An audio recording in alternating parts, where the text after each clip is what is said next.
ज़बां पे लागा लागा रे नमक इश्क का। विशाल भारद्वाज की ओमकारा अगर आज रिलीज होती तो शायद इस इश्क के नमक पर 5% जीएसटी लग जाता। या सुभाष घई की ताल अगर आज रिलीज होती तो उनको गुड़ से भी मीठे इश्क पर 18% जीएसटी देना पड़ सकता था। मामला समझ नहीं आया क्या?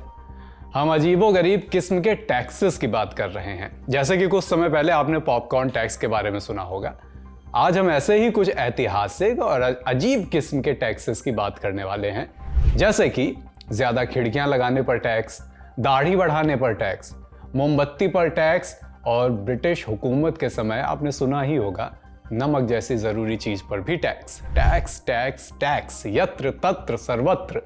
तभी इन्वेंटर बेंजामिन फ्रैंकलिन कह गए हैं कि दुनिया में मौत और कर के अलावा कुछ भी निश्चित नहीं कहा जा सकता। But in this world nothing can be set to be certain except death and taxes.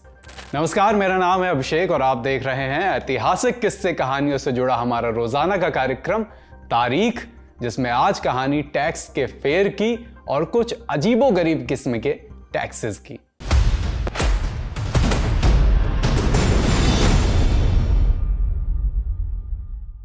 दो गुना लगान देना पड़ेगा।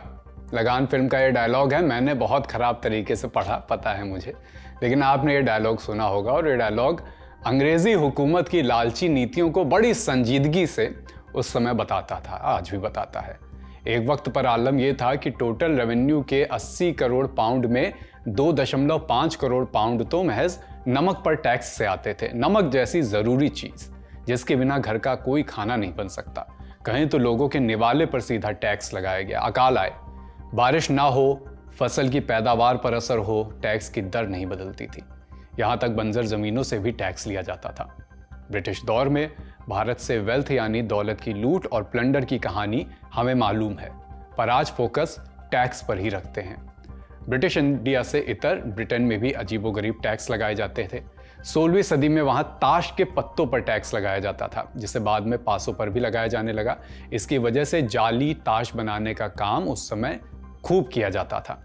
बताइए, छकड़ी का एक राउंड खेलने के लिए इतनी जद्दोजहद। 1660 में ब्रिटेन में घर के भीतर आग जलाने की जगह पर भी टैक्स लगाया गया।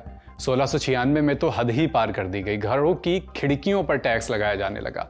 जिसकी जितनी खिड़कियां, जिसके घर में जितनी ज्यादा खिड़कियां, उतना ज्यादा उस पर टैक्स। इसके चलते लोग घरों में एक आध खिड़कियां ही बनवाते थे, बिल्कुल पैक घर बनाने लगे थे। लेकिन फिर जब लोगों को पर्याप्त धूप और ताजी हवा नहीं मिली, जनता के स्वास्थ्य पर असर पड़ने लगा, तब कुछ 200 साल बाद इसे हटा दिया गया। पर खिड़कियों पर टैक्स लगाने का क्या तुक था? दरअसल ये इनकम टैक्स लगाने का इनडायरेक्ट तरीका था। जिसके पास बड़ा घर, ज्यादा पैसा, वो ज्यादा खिड़कियां रखेगा। कहें तो कान यहां से नहीं वहां से पकड़ना। 1700 साल के इतिहास में ब्रिटेन में ईंटों को भी नहीं छोड़ा गया। ईंटों पर भी अलग से टैक्स लगाया गया। अब टैक्स है तो टैक्स से बचने के तरीके भी रहे हैं। लोग बड़ी ईंट बनाने लगे ताकि कम ईंटों पर कम टैक्स देना पड़े। फिर सरकार ने बड़ी ईंटों पर भी टैक्स लगाना शुरू कर दिया। तू डाल डाल तो सरकार पात पात।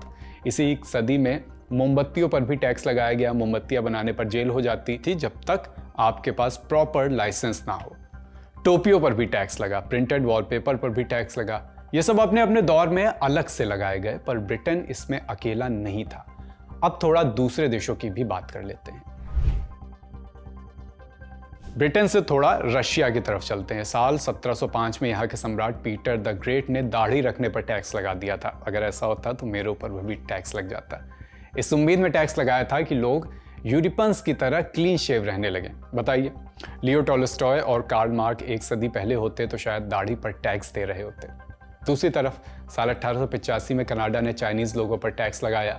चाइनीज हेड टैक्स, जो कि चीनी इमिग्रेंट्स का कनाडा में आना कम करने के लिए किया गया था। ये कुछ 40 साल बाद खत्म किया गया, जब चीनियों के आने को ही बैन कर दिया गया। मध्य युग के दौरान यूरोपीय सरकार ने साबुन पर टैक्स धर लिया।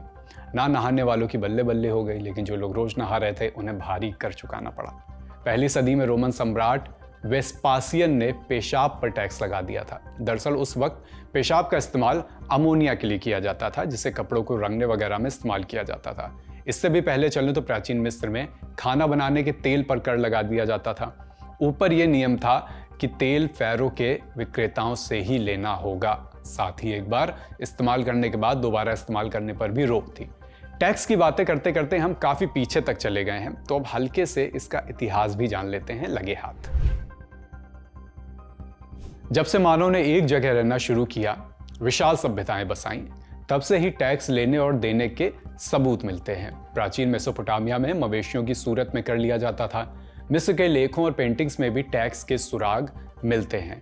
फैरो फसल का 20% हिस्सा कर के तौर पर लेता था। हालांकि सिंधु घाटी सभ्यता की लिपि तो अभी नहीं समझी जा सकी है, पर आर्कियोलॉजिकल सबूतों के आधार पर कुछ एक्सपर्ट मानते हैं कि व्यवस्था चलाने के लिए किसी न किसी सूरत में टैक्स वहां भी लिया जाता रहा होगा। वैदिक काल में भी ये कर लिए जाने के सबूत मिलते हैं, यानी टैक्स वसूले जाने के सबूत तब के भी मिलते हैं। बलि की सूरत में बलि की परंपरा इस वक्त रही, जो कि शासन और व्यवस्था चलाने के लिए दी जाती थी। ईसा से कुछ 300 साल पहले मौर्य साम्राज्य में संगठित टैक्स का सिस्टम लाया गया। सम्राट चंद्रगुप्त मौर्य के काल में जमीनों से मिलने वाला रेवेन्यू राज्य की इनकम के लिए अहम बना। टैक्स नगद और दान दोनों ही सूरतों में लिए जाते थे, हम ये बात जानते ही हैं। चाणक्य की फेमस अर्थशास्त्र में टैक्सेशन और शासन प्रशासन की व्यवस्था के बारे में डिटेल में बताया गया है। इसमें टैक्सेस तमाम सारे थे, कुछ खास का जिक्र हम यहाँ कर देते हैं, जैसे कि कस्टम ड्यूटी, तमाम इंपोर्ट ड्यूटी, जो इस तरह के कर का नाम हम आज भी सुनते हुए आते हैं। रोड सेस भी शामिल था, ये भी अलग अलग सूरतों में लोगों से वसूला जाता था। और इसी तरह के कुछ और टैक्सेस भी उस समय तय थे। लेखों में जनता से जरूरत से ज्यादा कर न लेने पर भी जोर दिया गया। बहरहाल रोमन सम्राट जूलियस सीजर ने भी सेल्स टैक्स लगाया। जूलियस सीजर से याद आया, हमने शेक्सपियर पर एक अलग से तारीख का पूरा एपिसोड करा है, जिसमें यह बात की है कि क्या शेक्सपियर सिर्फ एक कल्पना मात्र थे, क्या असल में शेक्सपियर नाम का कोई व्यक्ति था ही नहीं। इस एपिसोड का लिंक आपको हमारे आज के तारीख में डिस्क्रिप्शन बॉक्स में मिल जाएगा, जरूर देखिए। थोड़ा पिछले एपिसोड का प्रचार करना भी जरूरी होता है। खैर, हम जूलियस सीजर की बात कर रहे थे कि रोमन सम्राट जूलियस सीजर ने भी सेल्स टैक्स लगाया था। इनके ग्रेट नेफ्यू और दत्तक पुत्र अगस्टस ने भी डायरेक्ट इनकम टैक्स की व्यवस्था लागू की। अकबर की बात, अकबर के वक्त में भी जब्त व्यवस्था लागू की गई। इसे टोडरमल की जब्त व्यवस्था भी कहा जाता था। इसमें खेती की जमीनों की नाप जोख करके टैक्स लेने का इंतजाम किया गया। आने वाले कई राजाओं के दौर में टैक्स की अपनी तरह की व्यवस्था और तरीके रहे। फिर 1857 की गदर हुई। ब्रिटिश तख्त का राज भारत के कई इलाकों में हुआ, जहां उन्होंने अपने अलग टैक्स लगाए। अंग्रेजों के समय में टैक्स व्यवस्था और भारत की इकोनॉमी पर इसके असर को समझने के लिए हमें एक नया एपिसोड पूरा लग जाएगा, इसलिए वो कहानी आज विस्तार से बात उस पर नहीं करेंगे, क्योंकि ये जीवन चाहे खत्म हो जाए लेकिन टैक्स खत्म नहीं होते। बाकी मिर्जा गालिब ने भी सही ही कहा है कि टैक्स का एक दिन मुअय्यन है, नींद क्यों रात भर नहीं आती। टैक्स का अभी हमने जिक्र करा क्योंकि अभी हमारे देश में भी आम बजट आया हुआ है। इस नाते टैक्स के थोड़े इतिहास पर और अलग अलग कालखंड में अलग अलग देशों में अलग अलग जगहों पर किस तरह के अजीबोगरीब टैक्स लगाए जाते रहे हैं, इस पर कुछ रोचक जानकारियां निकाल कर हमारे और आपके सामने लाए राज विक्रम, जिन्होंने ये एपिसोड लिखा है। आज के तारीख में इतना ही। देखते रहिए दी लल्लन टॉप। शुक्रिया।